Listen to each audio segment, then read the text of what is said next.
Hi guys! Kamusta? Ako si Red Quaresma at welcome back sa aking channel. At kung bago pa lang kayo sa aking channel, huwag yung kalimutan na mag-subscribe at sipahan na rin tayo ni bell button doon sa baba para updated kayo kung meron ako mga bagong video na i-upload dito sa aking channel. You know? At para sa video ito, another video reaction naman ang gagawin ko. So magre-react nga ako guys dito sa Pulang Araw, ang pagpapakilala, official ABP. And sobrang excited na ako guys na mapanood to. Alam niyo naman ako guys na sobrang fan ako ni Barbie Fortesa, ni David Licauco, tapos ni Alden Richards. And finally, ito na. Malapit na natin mapanood ang Pulang Araw sa July 29. And yeah, samahan niyo ako guys na mag-react dito at mag-umpisa na tayo. Without further ado, let's begin in 1, 2, 3, go. Tara! Tara! So ito na guys, ipi-play ko na siya. Sobrang na-excite ako na mapanood ang official ABP ng Pulang Araw. Kaya tara, i-play na natin to. Tara! Okay, bilang tayo guys ng 3, 2, 1, go. So, here we go. 1943. Sa panahon ng pandaigdigang digmaan. Wow. Sinong makakapitan? Galing ni Barbie. Sinong maaasahan David. para ipaglaban ang inang bayan? Si Alden. Grabe yung music background, no? From the creators of Encantadia, Amaya, Yeah. Sahaya, Mga kwento cultural drama series. Para at Ibarra, GMA Entertainment Group presents the most important Philippine drama series of 2024. Pulang Araw, a Filipino story.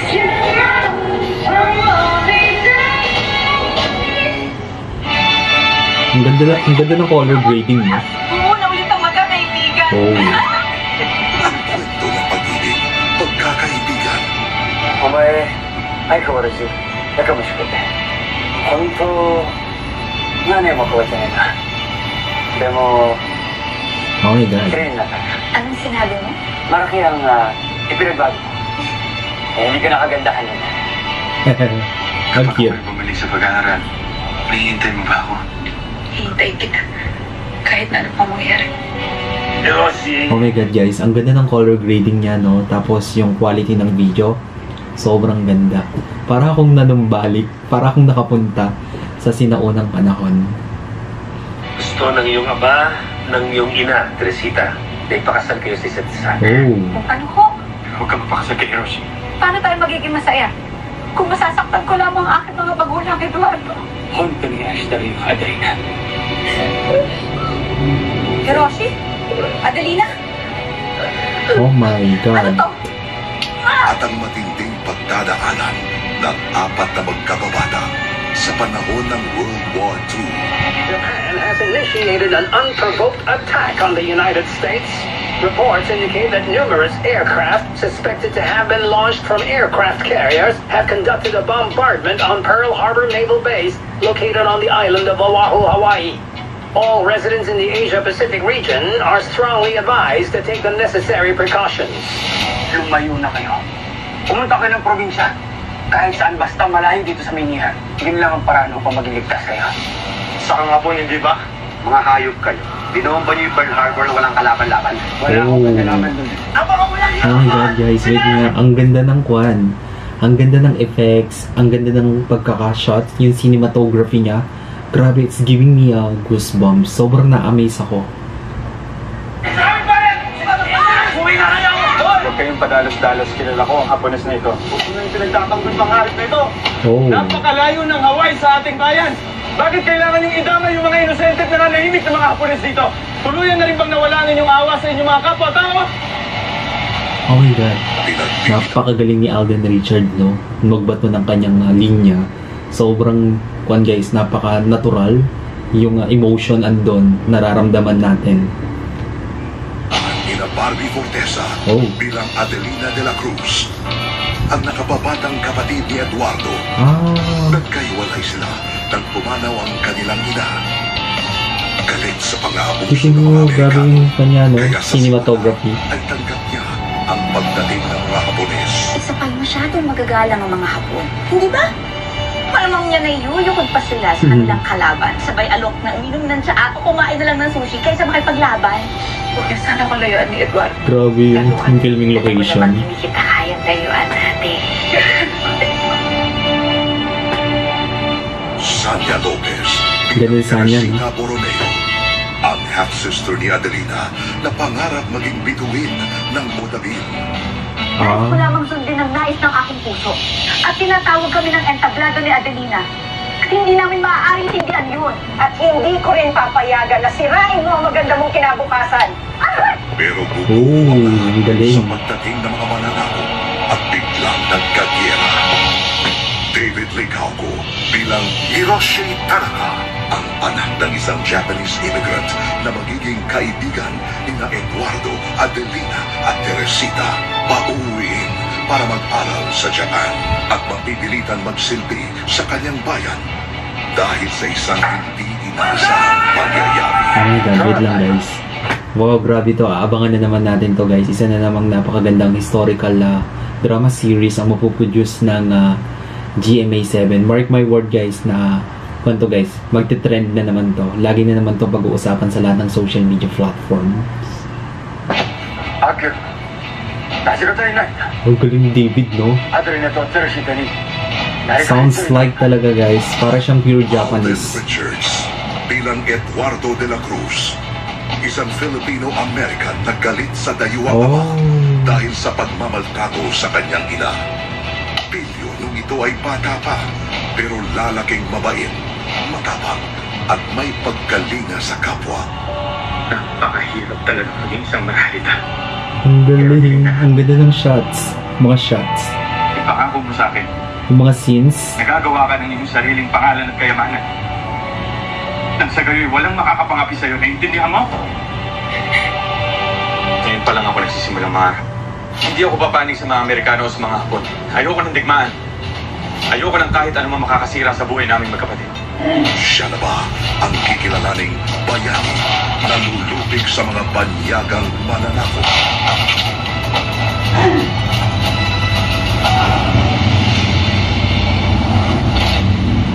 Dennis Trillo sa natatanging pagganap bilang Colonel Yuta Saito.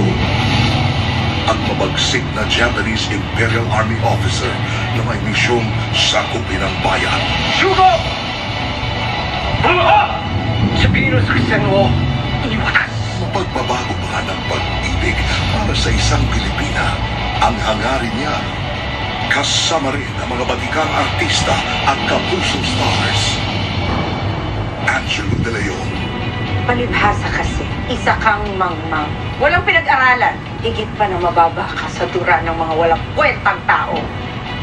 Epi Quezon, 10 taon ako nagtiis para makapag-ipon, para mapagawa ang teatro. 10 taon kong hindi nasaksihan ang pagdadalaga ni Teresita at ni Adelina. Tapos ipinagbili mo ang lupa ko at ang teatro. Pinatay mo ka na sana ako. Rochelle Pangilinan, Ano pang inandun nyo? Ang galing nilang lahat, no? Kinakilbutan ako guys, no? Habang babato sila ng kanilang linya. Grabe, kinikilbutan ako. Napakagaling ng mga artista. And sobrang mangha ako guys dito sa cinematography ng Pulang Araw. Napakaganda. Ang ganda ng mga ginamit nilang effects. Yung color grading, sobrang namangha din ako. Tapos, yung quality ng video, napakaganda ng quality ng video. Perfect. Minsan lang special ang ulap. Adobong baboy para sa mga pig baboy. Mabuti pa rin ito yan. Hindi ginahasa. Robert Senya, I'm sorry ladies. Bumalik na lang kayo kapag nahanap nyo na ang sarili nyong tinig, ang kataon nyo bilang performer.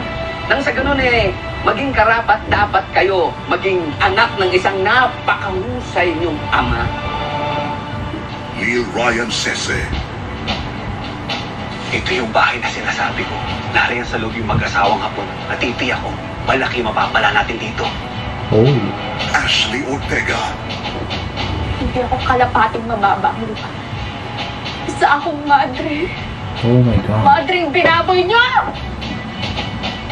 Nicoy Morales, Hahayaan na lang ba natin na mamatay tayong lahat ng walang kalaban-laban? O lalakasan natin ang ating mga loob para sa ating kalayaan? Seth Cadeona. Magandang umaga, Adelina.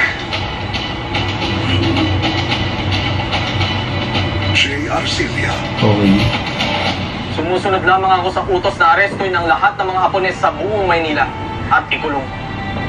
Aidan Veneracion. Wala tayong kasalanan, ngunit kinulong at tinorture nila tayo. Hindi tayo makauwi sa ating mga pamilya. Kaya't nararapat na pagbayaan nila yun. Cairo Dailusa. Ang galing nila, no? Di ako mamamatay! Mahusay ako magtago! Ang cute. At kung may dapat mamatay, yung mga salbahing hapon yun! Lalo na yung pumaslang sa nanay at tatay ko! Kaya huwag mulit ako ipamigay sa kahit kanino! Sa natatanging partisipasyon nina Julian San Jose. Oh, andito si Julian. Derek Monasterio. Wow. Isay Alvarez. Alam nyo guys, yung cast ng Maria Clara and Ibarra, andito, no? Ia Mateo. Jackie Wu.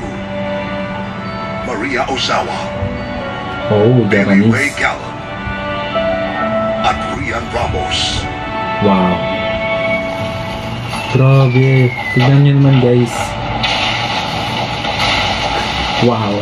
Mula sa orinal na konsepto ni Suzette Doctorero sa produksyon ng GMA Drama. Ang galing ng shots. Pinagkulabutan ako, grabe. Dominic Zapata. In the fight for love.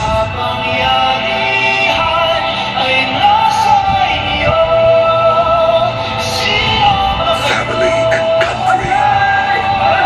The indomitable spirit is the greatest weapon. Para sa pamilya. Pinapangako ko, kuya, talagang magsisikap ako sa papasukin kong karera. Para kapag tanyag na ako at may pera, ako na ang mangangalaga at puprotekta sa'yo. Sinusumpa, kuya. Para sa kababaihan. Iba na ang panahon ngayon! Ngayon mga Amerikano na namamahala sa lahat. Lahat may karapatan na! Babae man o lalaki, upang magdesisyon para sa kanilang sarili. Para lahat pantay-pantay. Tatanggapin ko kung ano man ang kapalaran ko. Mamatay ako may dangal. Kaysa matay ako isang sinungaling. Para sa tagumpay na ilalaban hanggang kamatayan. Ngayon ay handa na ako pumasok ng mga kaaway na Amerikano at Pilipino. At para sa bayan. Sasali tayo upang hindi na maranasan ng iba pang mga Pilipino ang naranasan at nararanasan natin ngayon. Kung sakaling matalo natin ang mga Hapon at mapaalis natin sila, hindi na sila makakapanakit pa kailanman ng iba pang mga Pilipino. Kung sakaling mangyari man yan, Oh my God. Ang makakauwi galing. na tayo sa ating mga pamilya ng payapa at walang iniisip. Oh. Yun lang mga nice. Makauwi sa aking kapatid. Sa pangmahal ko. Laban na. Pulang Araw. A Filipino Story. World premiere, July 29, 8 p.m. after 24 oras sa GMA Prime. Ay, nako!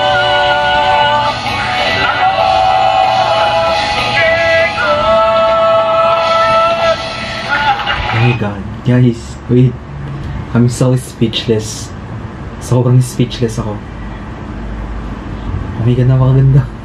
Ang ganda guys, simula pa lang nung una hanggang dito sa climax, hanggang sa end nitong official AVP ng Pulang Araw. Grabe, napakaganda ng story, yung flow ng story. Ang ganda ng quality, ang ganda ng color grading, napakagaling ng mga artista. Napakahusay. Mark my word guys, this Pulang Araw is pag-uusapan to. Magti-trend ito at makikilala tong palabas na to, hindi lang dito sa Philippines, pati sa ibang bansa ay papatok tong palabas na to. Napakaganda ng flow ng kanyang story. Sobrang na-amaze ako. Kudo sa GMA7, this is another original content na naman magagawa. Original drama, cultural series na naman ang magagawa natin na talagang ipagmamalaking sariling atin. Alright? Kung nagustuhan nyo to guys, bigyan nyo ito malaking likes. Mag-comment kayo kung meron kang mga request na video na pwede kong gawin dito sa akin channel. You know? Bye!